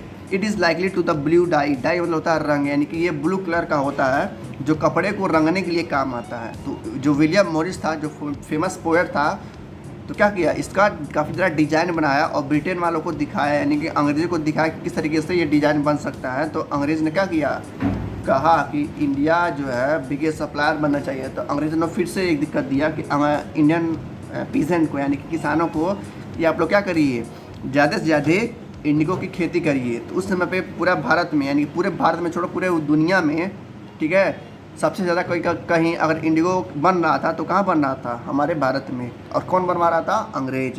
तो वही लिखा है कि India was the biggest supplier of Indigo in the world at that time, यानी कि उस समय पे सबसे ज़्यादा इंडिगो कौन बनाता था? भारत बनाता था। किसके लिए? अंग्रेज़ों के लिए। अगला टॉपिक आता है why the demand for Indigo, यानी कि इंडिगो का डिमांड क्यों था, यानी कि अंग्रेज़ क्यों इंडिगो को इतना ज़्यादा प्रमोट कर रहे थे, क्यों उनको इंडिगो चाहिए था। देखते हैं क्यों चाहिए था। देखो पहले पैराग्राफ में बताया गया है कि इंडिगो का एक प्लांट होता है जो भी मैंने ऊपर बताया है, इसका यूज़ करके हम लोग क्या करते थे, हम लोग नहीं मतलब अंग्रेज़ लोग इसका कपड़ा बनाते थे, जो अच्छे अच्छे कपड़े बनाते थे। लिखा है ना कि 30वीं सेंचुरी में जो भारत का इंडिगो था उसका यूज़ किया जाता था कपड़े मैन्युफैक्चर करने में। कहाँ मैन्युफैक्चर होता था? इटली में, फ्रांस में, ब्रिटेन में, यानी कि ये 3 कंट्री में इस इंडिगो का यूज़ करके यानी कि कपड़े बनाए जाते थे। और उस कपड़ों का कहाँ यूज़ करता था? अपने ऑफिसर नहीं होते थे, सैनिक होते थे अंग्रेज़ लोग के, उनको ड्रेस को बनाया जाता था। यानी कि जो अंग्रेज़ को जो वर्दी होता था, नहीं कहते हैं वो लाल कलर का या पहनते थे वर्दी लोग अंग्रेज़ लोग, तो उनका जो कपड़ा बनता था इसी इंडिगो से बनता था। इसीलिए अंग्रेज़ लोग चाहते थे कि ज़्यादा से ज़्यादा इंडिगो का क्या हो, प्रोडक्शन हो। इसीलिए उस समय में भारत सबसे ज़्यादा क्या कर रहा था, प्रोड्यूस कर रहा था इंडिगो को, और उसका यूज़ क्या हो रहा था, कपड़े बनाने के लिए काम आ रहा था। तो अगर आपसे कोई पूछता है MCQ में 1 वर्ड में कि इंडिगो का किस लिए यहाँ पर सबसे ज़्यादा खेती की जाती थी, किस लिए खेती की जाती थी? कपड़े बनाने के लिए। कपड़े यानी कि ब्रिटेन वालों को कपड़े देने के लिए, या वहाँ उनकी जो सैनिक थे, जो उनकी आर्मी थी, उनको कपड़े या यूनिफॉर्म देने के लिए। इस तरीके से इटली, फ्रांस और ब्रिटेन में उस इंडिगो का यूज़ करके कपड़े बनाए जाते थे। देखो अंग्रेज़ को एक ज़्यादा और फ़ायदा होता था कि देखो इंडिया में जो इंडिगो होता था वहाँ सस्ते चीज़ों में खरीदते थे, यानी कि 5 रुपये किलो या 10 रुपये किलो इंडिगो खरीद करके उसको वेरी हाई राइट पे ब्रिटेन में लोग बेचते थे। यानी कि यहाँ से इंडिगो लोग ले जाते थे 5 रुपये 10 रुपये किलो पे, और अपने देश में जाके यानी कि इंग्लैंड, फ्रांस, इटली में जाके इसको 50 रुपये किलो या 100 रुपये किलो लोग बेचते थे, जिसकी वजह से इनको काफ़ी ज़्यादा फ़ायदा होता था। ठीक है, इस तरीके से वो लोग जो अंग्रेज़ लोग थे इसी से कहते थे कि आप लोग ज़्यादा से ज़्यादा क्या करिए, इंडिगो को प्रोड्यूस करिए, क्योंकि हमको इंडिगो की ज़रूरत है। तो इसलिए भी ज़रूरत थी, किस लिए, क्योंकि वो बिज़नेस करते थे उसका, और उसका कपड़े भी बनते थे अंग्रेज़ों के लिए। यहाँ पर एक चीज़ और बताया गया है, कह रहा है कि जो अंग्रेज़ लोग थे यानी कि जो यूरोपियंस थे वो एक चीज़ का और यूज़ करके लोग कपड़े बनाते थे। यानी कि इंडिगो तो था ही जिससे कपड़े बनता था, एक चीज़ और था जिसका नाम था वुड। क्या नाम था, वुड। ये भी एक तरह का क्या था, प्लांट था, जिसकी वजह से वायलेट कलर का और ब्लू कलर के कपड़े बनाए जाते थे अंग्रेज़ों के द्वारा। तो ये क्या थे, 2 प्लांट्स थे जिसकी वजह से कपड़े बनते थे। कौन कौन से थे, पहला था हमारा इंडिगो जो कि भारत में होता था, दूसरा था हमारा वुड जो कि कहीं और होता था, कहाँ पर, ज़्यादातर यूरोप में होता था। उसकी वजह से भी लोग वायलेट कलर का और ब्लू कलर का लोग डाई का यूज़ करके कपड़े बनाते थे। देखो यहाँ पर लिखा भी गया है कि जो वुड प्लांट था वो कहाँ पर पाया जाता था, इटली में, फ्रांस में, यानी कि इंडिया में नहीं होता था वो, बस कहाँ होता था, बाहर देशों में, जर्मनी में, फ्रांस में, इटली वगैरह में जो है वुड का क्या होता था, प्रोडक्शन होता था, और भारत में क्या होता था, इंडिगो होता था। ठीक है, इसका यूज़ करके लोग अपना कपड़ा वगैरह बनाते थे। अगले पैराग्राफ में ये भी बताया गया कि इंडिगो जो था वो सबसे बढ़िया कलर था, किससे द्वारा, जो एक और बताया ना कि एक और था लकड़ी जिसका नाम था वुड, वुड से भी अच्छा क्या था, इंडिगो था। इसी वजह से क्या हुआ, इंडिगो से जो था यानी कि भारत से कहीं और उसको बोया गया, जिसका नाम था कहाँ पर, नॉर्थ अमेरिका में। यानी कि इंडिया के साथ साथ नॉर्थ अमेरिका में भी इंडिगो की खेती हो रही थी, क्योंकि इंडिगो सबसे बढ़िया क्या था, रंग था, और इसी से सबसे बेहतर कपड़े बनते थे उस समय में। देखो एक चीज़ और बताया गया, काफ़ी अच्छा पॉइंट है, कह रहा है 18वीं सेंचुरी यानी कि जब 18वीं शताब्दी ख़त्म हो रही थी, यानी कि 19वीं सेंचुरी जब स्टार्ट हो रहा था, तभी क्या हुआ, जो इंडिगो था कहाँ पर, नॉर्थ अमेरिका में और वेस्ट इंडीज़ में, जो वहाँ के लोग थे खेती करना बंद कर दिए थे, क्योंकि इंडिगो अब हो नहीं रहा था, यानी कि इंडिगो अब का खेती नहीं हो पा रहा था, जिसकी वजह से काफ़ी ज़्यादा कोलैप्स्ड हो गया। यानी कि इंडिगो का खेती क्या हुआ, ख़त्म हो गया अचानक से। कब ख़त्म हुआ था, 1783 से 1789 के बीच में। कहाँ पर, अमेरिका और वेस्ट इंडीज़ में इंडिगो की खेती क्या हुआ, ख़त्म हो गया था अचानक से, जिसकी वजह से क्या हुआ, अंग्रेज़ों को काफ़ी ज़्यादा घाटा हुआ। क्यों घाटा हुआ, क्योंकि उनको इंडिया से, अमेरिका से और वेस्ट इंडीज़ से ही सबसे ज़्यादा इंडिगो की खेती मिल पाती थी। अब 2 जगह पे तो नुकसान हो गया था पूरी तरह से, अब बचा एक इंडिया, जिसकी वजह से क्या हुआ था, अंग्रेज़ लोगों को कुछ और तरीका ढूंढना था जिसकी वजह से क्या हो सके, मतलब नया रंग को लाया जा सके। तो उनको काफ़ी ज़्यादा नुकसान हुआ था, कब, 1783 1789 में, क्योंकि इंडिगो की खेती क्या हुआ था, कोलैप्स्ड हो गया था, यानी कि ख़त्म हो गया था। कहाँ पर, अमेरिका और वेस्ट इंडीज़ में। तो ठीक है, अगला टॉपिक आता है हमारा ब्रिटेन टर्न्स टू इंडिया, यानी कि जो ब्रिटेन था कैसे भारत में कन्वर्ट हो गया, देखते हैं। देखो जैसे मैंने बताया कि अमेरिका और वेस्ट इंडीज़ में इंडिगो की खेती पूरी तरह से क्या हुआ, बर्बाद हो रहा था, और बचा कौन, इंडिया। ठीक है, इसी वजह से ब्रिटेन के जितने भी लोग थे, यानी कि जितने भी बड़े बड़े बिजनेसमैन थे, जितने बड़े बड़े व्यापारी थे, वो लोग इंडिया में आना शुरू कर दिए। ठीक है, इंडिया में आके वो अपने एरिया को, यानी कि अपने एक्सपैंड को, यानी कि इंडिगो की खेती को लोग क्या करने लगे, बढ़ावा देने लगे, ताकि अच्छे से ज़्यादा मात्रा में क्या हो सके, इंडिगो का कल्टीवेशन हो सके। ठीक है, तो वही कह रहा, company in India look for way to expand the area under indigo cultivation. वो चाहते थे कि भाई 2 जगह से तो ख़त्म हो गया है इंडिगो, अब बचा है भारत, तो भारत जितना ज़्यादा हो सके उतना ज़्यादा इंडिगो को क्या करना है, प्रोड्यूस करवाना है किसानों के द्वारा। इसी वजह से जितने भी व्यापारी थे ब्रिटेन में, वो सब कहाँ आ गए, इंडिया में आ गए। ठीक है, इंडिगो की खेती करवाने की, क्योंकि इंडिगो उसमें काफ़ी ज़्यादा इनको फ़ायदा देता था, यहाँ पर सस्ता मिलता था भारत में, और वही चीज़ दूसरे देश में जाके वो लोग महंगी चीज़ें में बेचते थे, जिसकी वजह से उनको काफ़ी ज़्यादा फ़ायदा होता था। इसलिए सारे जो बड़े बड़े व्यापारी थे कहाँ चले आए, भारत में चले आए इंडिगो की खेती करवाने के लिए। देखो यहाँ पर बताया गया है कि जब सारे व्यापारी भारत में आने लगे तो सबसे पहले के लोग कहाँ गए, बंगाल में गए, यानी कि कोलकाता वगैरह गए। तो ये कह रहा है कि लास्ट 80 सेंचुरी में बंगाल क्या बन गया था, सबसे बड़ा राज्य बन गया था जहाँ पर इंडिगो को प्रोड्यूस किया जाता था। यानी कि अगर मान लेते हैं भारत में 100 किलो इंडिगो प्रोड्यूस हो रहा है साल भर में, तो 100 किलो में से 30 किलो कहाँ आता था, बंगाल में, क्योंकि बड़े बड़े जो व्यापारी थे वहीं पर रहते थे और लोगों से कहते थे कि आप लोग ज़्यादा से ज़्यादा मात्रा में क्या करिए, इंडिगो प्रोड्यूस करिए। ठीक है, लिखा है ना, Bengal expand repeatedly and Bengal indigo come to dominate the world, यानी कि मार्केट में सबसे ज़्यादा बंगाल के इंडिगो ही बिकने लगे थे।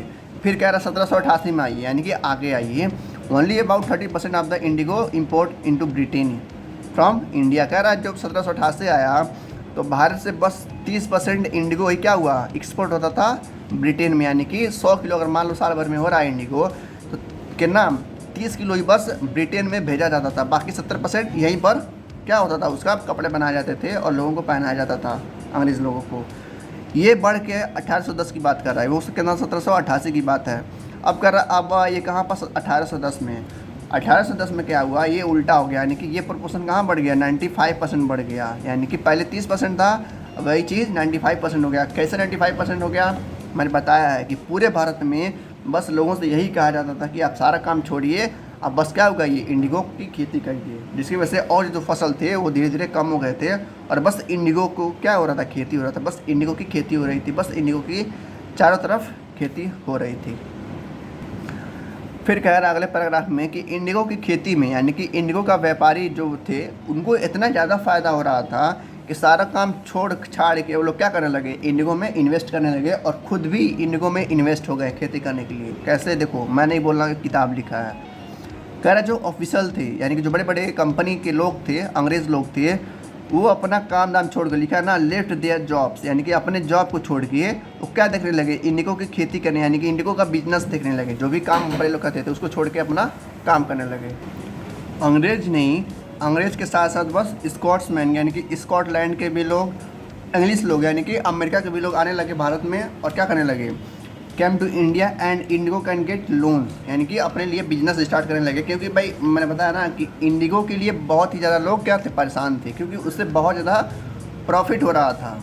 ठीक है, फिर टॉपिक आता है हाउ वाज इंडिगो कल्टिवेटेड, कि इंडिगो की खेती कैसे की जाती है, देखते हैं। बताया गया कि इंडिगो का 2 मेन सिस्टम होता है, यानी कि जो इंडिगो का कल्टीवेशन है, जो खेती है इंडिगो का, वो 2 तरीके से होता है। कौन कौन सा तरीका है, निज एंड रियोटी, यानी कि ये 2 तरीके हैं जिसकी वजह से, तरीके नहीं है कह सकते, मेन सिस्टम है इंडिगो का जिसकी वजह से खेती की जाती है, निज और रियोटी का।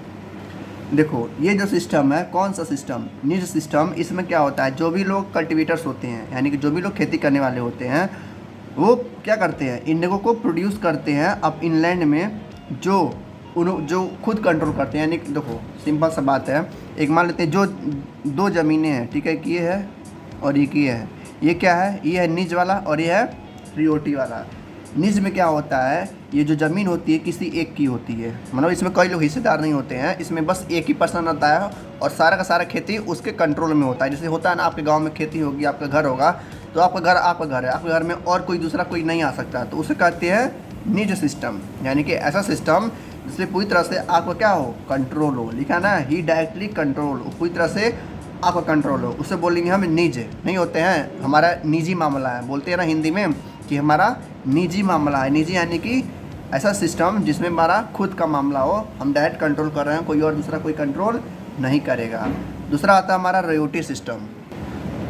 जो रियोटी सिस्टम है ये अभी हम आगे पढ़ेंगे, अभी बस हम क्या पढ़ रहे हैं, निज सिस्टम के बारे में, यानी कि निजी सिस्टम के बारे में, जिसमें खुद अपने कंट्रोल किया जाता है ज़मीनों को। तो वही कह रहा है कि हम लैंड को ख़रीद भी सकते हैं, रेंट पे भी दे सकते हैं और ज़मींदारों के द्वारा इंडिगो को प्रोड्यूस भी करा सकते हैं। मतलब जैसे होता है ना, गांव में खेती होती है आपकी, दूसरे लोग आके खेती करते हैं, आप उनको पैसा देते हैं, तो खेती किसकी है, खेत तो आपका ही है।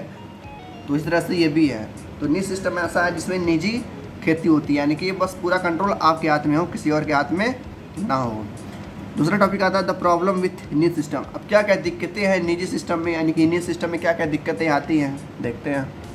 देखो बताया गया है जो प्लांटर्स होते हैं, प्लांटर यानी कि जो खेती करते हैं, उनको दिक्कतें आती हैं अपने एरिया को एक्सपेंड करने के लिए। क्यों दिक्कत आती है, अभी मैंने बताया कि उनका एरिया फिक्स होता है, उसमें कोई आ सकता है ना कोई जा सकता है, ठीक है। तो इस तरीके से इनको दिक्कत होता है कि अपना एरिया अगर बढ़ाना चाह रहे हैं तो ये नहीं बढ़ा सकते। भाई उनका एरिया है आपके पास, अगर 1 मंडा खेत है तो 1 ही मंडा रहेगा, आप 2 मंडा नहीं कर सकते हैं। 2 मंडा यानी कि एकड़ वगैरह से छोटा होता है।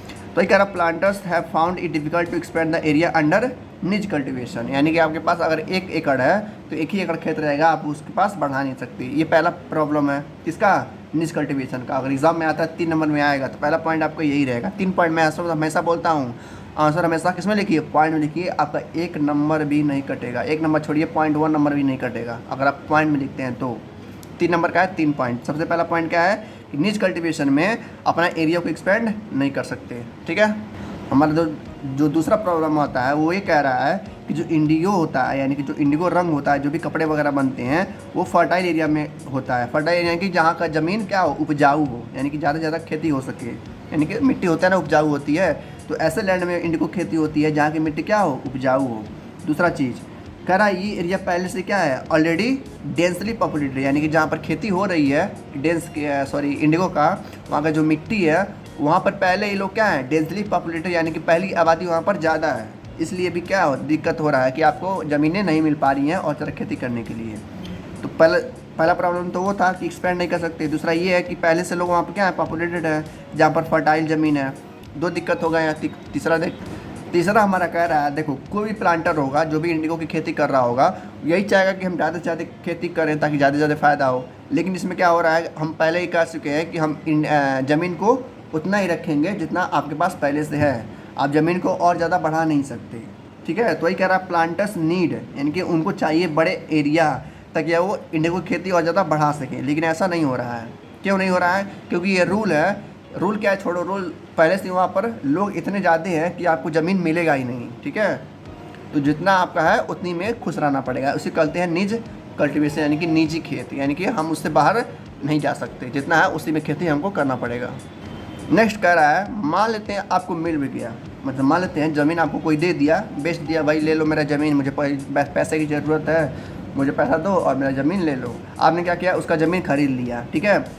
ज़मीन खरीदने के बाद बस ज़मीन खरीद को खेती तो नहीं हो सकती है, उसके लिए हमें क्या चाहिए, बुलक चाहिए, प्लग चाहिए, लेबर्स चाहिए खेती करने के लिए। तो ये सब की चीज़ें की ज़रूरत पड़ती है, जिसकी वजह से निज सिस्टम में ऐसा नहीं हो पाता है। तो वही कह रहा है, निज cultivation on a large scale also required many plugs and bullocks, यानी कि जो बैल वगैरह रहते हैं जो खेत को जोतते हैं उनको भी ज़रूरत है, और बहुत सारे लेबर्स की भी ज़रूरत होती है जो मिल नहीं पाते हैं, क्योंकि वो लोग अपने खेत में व्यस्त रहते हैं। भाई आप खेती कहाँ करेंगे, उनको भी तो फ़ायदा चाहिए। तो ये कह रहा है 1 bigha of indigo cultivation required to plough, यानी कि 1 बीघा होता है ना गांव में, भाई हम लोग भारतीय लोग हैं, बीघा जानते हैं, ठीक है। बीघा हो गया, मंडा हो गया और एकड़ हो गया, तीनों हमको जानना चाहिए। देखो यहाँ पर दिया भी है bigha, a unit of measurement land, यानी कि एक फिक्स लैंड, जैसे मान लेते हैं ये ना 1 बीघा है। तो ये कह रहा है अगर 1 बीघा हमको खेती करना है, यानी कि 1 बीघा में हमको इंडिगो बोना है, तो उसमें कम से कम 2 प्लग चाहिए। प्लग यानी कि जो नहीं होते खेत जोतने वाले, ऐसे होते हैं हर, जिसे हम लोग कहते हैं गाँव में, ठीक है। तो हम कम से कम 2 प्लग चाहिए अगर अच्छे से खेती करना है तो। सिर्फ 1 बीघा में सोचो 2 प्लग चाहिए।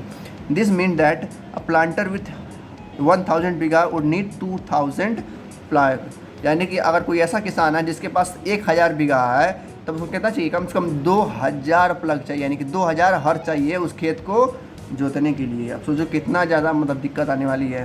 तो ये निज सिस्टम में दिक्कतें होती हैं, लेकिन ज़मीन आपका रहता है, फिक्स रहता है। तो ये कह रहा है कि अगर आपके पास 1000 बीघा है तो कम से कम आपको 2000 प्लग चाहिए, जो कि इम्पॉसिबल है थोड़ा उस टाइम में, क्योंकि वहाँ पर लोग अपने ही खेती में व्यस्त हैं। तो आपकी खेती कराने लोग क्यों आएंगे, इसलिए कह रहा है कि ये दिक्कत वाला समस्या है। देखो यहाँ पर लिखा भी है, अगर आप बुलाना चाह रहे हैं लेबर को, तो लोग लेबर नहीं आएंगे। क्यों नहीं आएंगे, क्योंकि वो बिज़ी हैं अपने खेती करने के लिए, वो अपने चावल वगैरह बो रहे हैं, अपने इंडिगो की खेती कर रहे हैं, तो उनको समय मिलेगा तब तो आपको करना खेती करने आएंगे, ठीक है। तो ये पाँचवा प्रॉब्लम हो गया कि भाई ब्लॉक्स नहीं है, उतने लेबर नहीं है आपकी खेती करने के लिए। Again exactly at the time that the Indigo planter need them, भाई जब खेती हो तभी तो उनकी ज़रूरत होती है, तो वो अपने समय पे अपने खेती कर रहे होंगे कि या फिर खेती करने आएंगे। तो ये हो गया हमारा निज सिस्टम, जिसमें कई सारी दिक्कतें आती हैं, लेकिन ज़मीन आपका फिक्स रहता है, आपको एक्सपेंड नहीं कर सकते आप उस खेत को। देखो अगला टॉपिक आता है हमारा indigo on the land of ryots. देखो रियोर्स का मतलब क्या होता है, रियोर्स का मतलब होता है भारतीय किसान, ठीक है, भारतीय किसान। और निज का मतलब क्या था, जो अंग्रेज लोग खेती कर रहे थे अपना खरीद के, तो वहाँ पे तो अपनी ज़मीन को बढ़ा नहीं सकती थी। लेकिन यहाँ पे क्या हो रहा है, यहाँ पर सिस्टम थोड़ा अलग है। क्या सिस्टम अलग है, देखते हैं। कह रहा इस सिस्टम में क्या होता है, जो प्लांटर्स होते हैं, यानी कि जो अंग्रेज़ लोग होते हैं, वो एक साइन करवाते हैं, किससे, भारतीय किसानों से, यानी कि जो किसान वगैरह हैं इनसे लोग क्या करवाते हैं, एक कॉन्ट्रैक्ट साइन करवाते हैं, एक एग्रीमेंट साइन करवाते हैं। उस एग्रीमेंट में क्या रहता है, सुनिएगा। ये लोग कहते हैं, ठीक है, जितने भी भारतीय किसान हैं ध्यान से सुने, कि आप जो भी लोग हैं हम आपको एक ऑफ़र देते हैं, उस ऑफ़र को आप लोगों को मंजूर करना ही पड़ेगा, नहीं करेंगे तो आप लोग को क्या कर दिया जाएगा, मार दिया जाएगा, गोली से उड़ा दिया जाएगा। तो वो लोग कहते क्या है, देखो आपका जितना भी ज़मीन है, मान लेते हैं हम उनके पास 10 फार्मर है, यानी कि 10 किसान हैं, 10 किसान के पास क्या है, 10 एकड़ खेत है, यानी कि एक एक किसान के पास 1 एकड़ खेत है। वो लोग कहते हैं कि आप लोग खेती करिए, ठीक है, खेती करिए, हम आपको क्या देंगे, सीड देंगे, ठीक है, आपको प्लग देंगे और आपको जितना भी दिक्कतें होंगी वो सारी चीज़ हम सॉल्व करेंगे। बस आप लोग क्या करिए, खेती करिए अपनी ज़मीन पे, और उस ज़मीन में से 25% जो हमारा प्रॉफिट होगा वो हमको दे दीजिएगा, ठीक है। जैसे देखिए, जैसे मान लेते हैं, मैंने बताया ना कि 10 किसान हैं, अंग्रेज़ क्या करते हैं, एग्रीमेंट साइन करवाते हैं। उस एग्रीमेंट में लिखा होता है कि जितना भी आपका ज़मीन है, जैसे मान लेते हैं 10 किसान हैं, 10 एकड़ ज़मीन है, 10 एकड़ ज़मीन में उस 25% में से जितना भी खेती की जाएंगी वो किसको देंगे, लोग अंग्रेज़ को। लोग अंग्रेज़ क्या देंगे, उनको सीड वगैरह देंगे खेती करने के लिए, लेकिन सारा का सारा जो मेहनत है किसको करना है, इन किसानों को करना है। तो ये हो गया हमारा रिवॉर्ड सिस्टम, यानी कि भारतीय किसानों की जो ज़मीनें हैं, अंग्रेज़ उनके ऊपर खेती कर रहे हैं ज़बरदस्ती से काम करवा के। तो ये हो गया हमारा रिवॉर्ड सिस्टम, ठीक है। तो इसमें क्या होता है, आप ज़मीनों को जितना चाहे उतना हड़प सकते हैं और आपके पास क्या हो, पावर हो तो, लेकिन इस सिस्टम में ऐसा नहीं है। देखो यहाँ पर एक जलचित्र है, यानी कि पिक्चर है, दिखाया गया किस तरीके से इनको खेती की जाती है। पहले के गांव हैं, देखो लिया है, बीटर वाट है, फर्मेंटिंग वाट है, इस तरीके से पहले के लोग गांव बसते थे और अंग्रेज़ लोग इनको आते थे और यहाँ पर औरतें मिल के वगैरह खेती करती। देखो लिखा है, women usually carried the indigo plant to the vats, ठीक है। इस तरीके से लोग खेती करते थे और इनको जब बन जाता था तो अंग्रेज़ों को ला के दे देते थे, ठीक है। इस तरीके से लोग, पहले के लोग जो भारतीय किसान थे, मजबूरन में कि अंग्रेज़ों के लिए काम करना पड़ता था, ठीक है, क्योंकि भाई उनके ऊपर बंदूक थी, अगर नहीं काम करेंगे तो मार दिए जाएंगे या उनको पीटा जाएगा या जो भी कुछ किया जाएगा। अंग्रेज़ों के द्वारा बहुत गलत काम किया जाता था इन भारतीय किसानों के ऊपर। इस तरीके से वो लोग क्या करते थे, ज़बरदस्ती काम करवाते थे। यहाँ पर कह रहा है, जब खेती हो जाती थी, यानी कि जब इंडिगो पूरी तरह से तैयार हो जाता था, तो किसान लेकर जाते थे कहाँ पर, उस प्लांटर के पास, यानी कि अंग्रेज़ों के पास ले जाते थे और उनको दे देते थे। जैसे ही इंडिगो उनको देते थे तो अंग्रेज़ लोग क्या करते थे, उनको ऊपर दोबारा एक नया लोन डाल देते थे कि लीजिए इंडिगो आप हमको दिए हैं, हम आपको 5 किलो और इंडिगो देते हैं, सीड देते हैं और जाके दोबारा खेती करिए। इस तरीके से लोग क्या करते थे, बार बार किसानों को खेती करवाते रहते थे ज़बरदस्ती। तो यहाँ पर कह रहा है कि a new loan was given to the ryot यानी कि भारतीय किसान, and the cycle started all over again, और ये साइकिल बार चलता रहता था। किसान आते थे, खेती करते थे, इनको देते थे, फिर ये उनको लोन देते थे। इस तरीके से किसान लोग मजबूरन काम करते जाते थे और इनको फ़ायदा होता जाता था, किसको, अंग्रेज़ लोगों को। देखो यहाँ पर एक चीज़ और लिखा है, कई सारे प्रॉब्लम्स आ रहे थे किसानों को। भाई जाहिर सी बात है, बार वो इंडिगो को अगर खेती करेंगे तो गेहूँ चावल दाल का खेती कब करेंगे। भाई सबको पता है कि भाई उसको भी ज़रूरत होती है। अब इंडिगो तो खाएंगे नहीं वो, क्योंकि वो क्या है, एक रंग है, कपड़ा के लिए यूज़ होता है। अब चावल चाहिए हम खाने के लिए, गेहूँ चाहिए खाने के लिए, सब्ज़ी वगैरह चाहिए, तो वो कब हम लगाएंगे। तो वही कह रहा, काफ़ी सारी दिक्कतें थी किसानों को। वही सब दिक्कतें जो मैंने बताया है कि जो बढ़िया मिट्टी थी उनके ऊपर क्या हो रहा था, खेती, किसकी खेती हो रही थी, इंडिगो की, और किसकी जगह पे हो रही थी, राइस की जगह पे, ठीक है। तो वहाँ पे जो लोग राइस बोना चाह रहे थे उनको क्या बोना पड़ रहा था, इंडिगो बोना पड़ रहा था, जिसकी वजह से वो लोग कभी कभार भूखे ही सोना पड़ता था, उनका पेट नहीं भर पाता था। क्योंकि क्या हो रहा है, सारे खेतों में इंडिगो लगा हुआ है, चावल कहीं यहाँ नहीं है, गेहूँ कहीं यहाँ नहीं है, तो किसी तरह से हमको अपना जीवन बिताना पड़ता था। ये सब दिक्कतें होती थी वहाँ के किसानों को। ये सब देखते हुए बाद में एक बहुत बड़ा आंदोलन चला, जिसको कहा गया क्या, ब्लू रिबेलियन, यानी कि एक बहुत बड़ा विद्रोह। किसके खिलाफ, अंग्रेज़ों के खिलाफ, कि आप जो भी चीज़ें कर रहे हैं ये बहुत गलत है, अब हम ये काम नहीं करेंगे। तो देखते हैं क्या टॉपिक अगला, the blue rebellion are after. जब ब्लू रिबेलियन और जब विद्रोह हुआ किसानों के लिए, किसानों के ने विद्रोह किया अंग्रेज़ों के खिलाफ, तो क्या हुआ देखते हैं। ये बात होती है 1859 का, यानी कि लगभग 1000 रियोट्स, यानी कि 1000 भारतीय किसान बंगाल में क्या करने लगे, मना करने लगे कि हम अब इंडिगो नहीं उगाएंगे। मतलब कितने लोग थे, लगभग 1000 लोग थे बंगाल में, अंग्रेज़ों के खिलाफ खड़े हो गए कि भाई आप जो भी खेती करा रहे हैं इंडिगो की, अब हम खेती नहीं कर पाएंगे, अब हमसे नहीं हो पा रहा है, अब जो भी करना है, जो भी उखाड़ना है आपको उखाड़ लीजिए, हम खेती नहीं करेंगे। किसने कहा, वहाँ के किसानों ने, यानी कि भारतीय किसानों ने। जो वहाँ के किसान थे उन्होंने क्या किया, सीधे सीधे क्या कर दिया, मना कर दिया। और इसके साथ ही प्लांटर कहा कि अब हम कोई भी लोन नहीं लेंगे और ना ही जो बाकी है उसको हम देंगे, यानी कि जो रेंट था उनको देना था किसानों को, उन्होंने सीधे सीधा मना कर दिया कि आज से हम कोई भी रेंट नहीं देंगे। किसको, प्लांटर्स को, जो करवाते थे। और उन्होंने अटैक कर दिया, अटैक यानी कि हमला कर दिया। कहाँ पे? जो इंडिगो की फैक्ट्रीज थी अंग्रेज़ का, उस पर उन्होंने अटैक कर दिया। किससे अटैक कर दिया? तलवार से, भालों से, जो हमारा जो तीर कमान होता है उससे। कौन लोग? किसान लोग। वहाँ पे अंग्रेज़ों के जो फैक्ट्रीज थी बड़े बड़े, उस पर अटैक कर दिया इन्होंने। यहाँ तक कि जो वहाँ की औरतें थीं वो भी लोग क्या करने लगी? लड़ने लगी। किससे लड़ने लगी? जो मटकी होता है, मटकी लेके ले मारती थी अंग्रेज़ों के सर पे पटाख से। सोचो कितना मज़ा आता होगा। पैन से, पैन यानी कि जिसमें ऑमलेट वगैरह बनता है, सब्जी वगैरह बनता है, उसी से लेकर पटाख पटाख मारने लगे अंग्रेज़ों को। किचन के जो सामान होते हैं उनसे वो लोग मारने लगे। मतलब पूरी तरह से जो भारतीय लोग थे वो अंग्रेज़ों के खिलाफ़ हो गए थे कि अब हमें कोई भी नहीं रोक सकता, अब हम खेती अपने आप से करेंगे, जो हमें पसंद होगा वो हम करेंगे। अगर आपको रोकना है तो आइए, हम आपको काट डालेंगे। उन्होंने कहा। किसने? भारतीय किसानों ने, क्योंकि उन्होंने बहुत ज़्यादा दिक्कतें सही थी इनके द्वारा। अगले पैराग्राफ में कह रहा है, पूछ रहा है आपसे कि क्या आप सोचे हैं कि अगर जो किसान थे वहाँ के जो पीजेंट्स थे, उन्होंने ऐसा क्यों डिसाइड किया? मतलब क्यों डिसाइड किया कि हम अंग्रेज़ों के खिलाफ़ लड़ेंगे? भाई जाहिर सी बात है, उनके ऊपर इतना ज़्यादा दबाव आ रहा था और इंडिया के अलावा और कोई खेती कर नहीं पा रहे थे, जिसकी वजह से उनके बच्चे पैसे भूखे सो रहे थे और भी उनको कई ज़्यादा दिक्कतें हो रही थी। उनको हर साल लोन भरना पड़ रहा था। तो ये सब दिक्कतें देखकर क्या किया? सारे किसान इकट्ठा हुए और अंग्रेज़ों के खिलाफ़ दावा बोल दिए। ठीक है, इसलिए वो लोग अंग्रेज़ों के खिलाफ़ लड़े थे। कौन लोग? पीजेंट्स लोग, यानी कि किसान लोग। फिर बात आती है अगले पैराग्राफ में, कहता है 1859 में, यानी कि 1859 में जो इंडिगो के रियोट्स थे, यानी कि जो किसान थे, भारत किसान थे, उन्होंने देखा कि जो वहाँ के ज़मींदार हैं, यानी कि जो लोकल ज़मींदार हैं, जो गांव के हेडमैन हैं, वो भी लोग क्या करने लगे? प्लांटर के खिलाफ़ खड़ा होने लगे। यानी कि किसानों की ओर से लोग बोलने लगे कि हम भी क्या हैं? आपके साथ हैं, हम भी आपके साथ लड़ेंगे। तो किसने कहा? ज़मींदार और वहाँ के हेडमैन ने, जो पहले अंग्रेज़ों के लिए काम करते थे। वहाँ पर एक बैटल हुआ जिसका नाम था लठियाल्स। क्या नाम था? लठियाल्स या लठियाल्स, जो भी कहते हैं। वहाँ पर ये ज़मींदार और जो भी हेडमैन थे, पीजेंट थे, वहाँ पे लोग लड़े और शायद जीते भी। In other places even the zamindar went around village urging the ryot to reach the planter. यानी कि और जगह पे जो जमींदार थे वो अंग्रेज़ों के लिए काम करते थे भाई।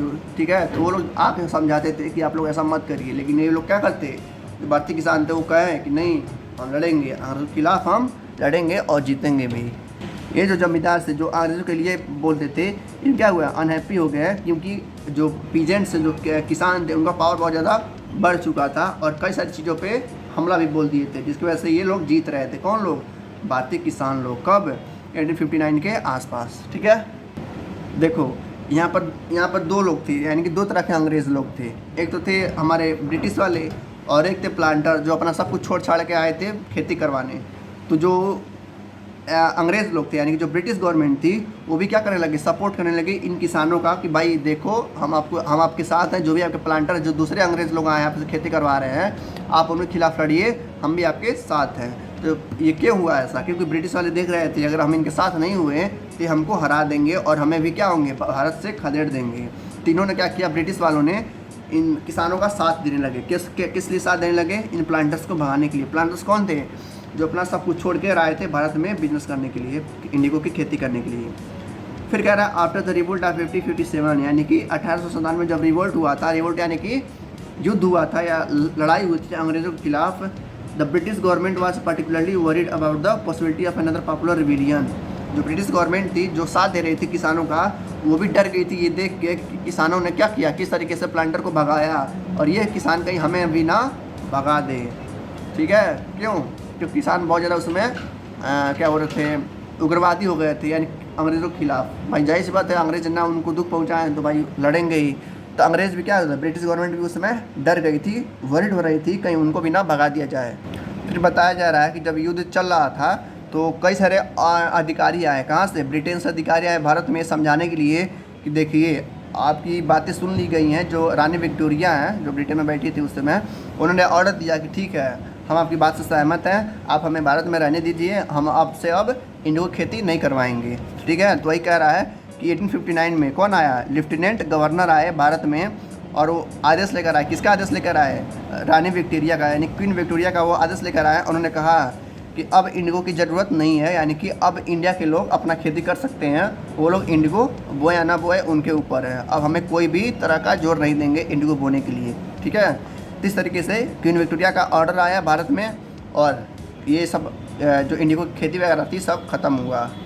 इस तरीके से क्या हुआ, जो प्लांटर्स थे वो भाग गए और जो ब्रिटिश गवर्नमेंट थी वो भारत में रुक गई और छोटा मोटा व्यापार फिर से वो लोग क्या करने लगे, यानी कि बिजनेस जो पहले करते थे वही फिर से करने लगे, ठीक है, लेकिन कम लेवल पे, ताकि किसानों को दिक्कत ना हो, क्योंकि दिक्कत होगा तो ये फिर से क्या करेंगे, खड़े हो जाएंगे इनके खिलाफ।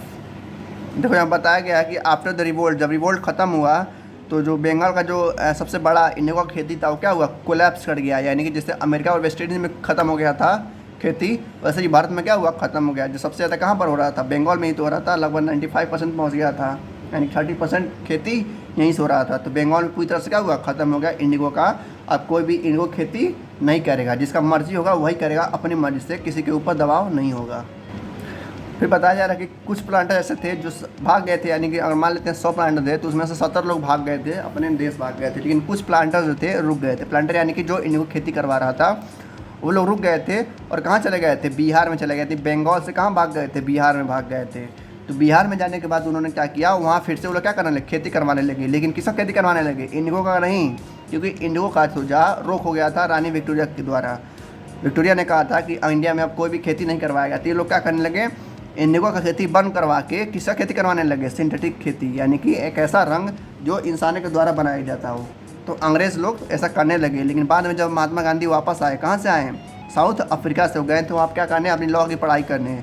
जब महात्मा गांधी वापस आए तो उन्होंने क्या किया, बिहार का एक दौरा किया और उन्होंने देखा किस तरीके से चंपारण में, यानी बिहार में एक डिस्ट्रिक्ट है चंपारण, वहाँ पर देखा किस तरीके से अंग्रेज़ लोग क्या कर रहे थे, ज़बरदस्ती खेती करवा रहे थे किसानों से। तो उन्होंने क्या किया, इनके खिलाफ लड़ा और उनसे भी उनको मुक्ति करवाया, यानी कि वहाँ के जो प्लांटर्स थे, चंपारण के जो प्लांटर्स थे, वहाँ से उनको भगा दिया गया। यानी कि जब 1917 में, यानी कि जब महात्मा गांधी आए थे इंडिया में और वहाँ चंपारण में गए हैं, तब से लेकर कोई भी इंडिगो खेती अब नहीं होती है पूरे भारत में। तो ये था हमारा आज का चैप्टर। मिलते हैं नेक्स्ट चैप्टर में, तब तक के लिए thank you, good luck, take care.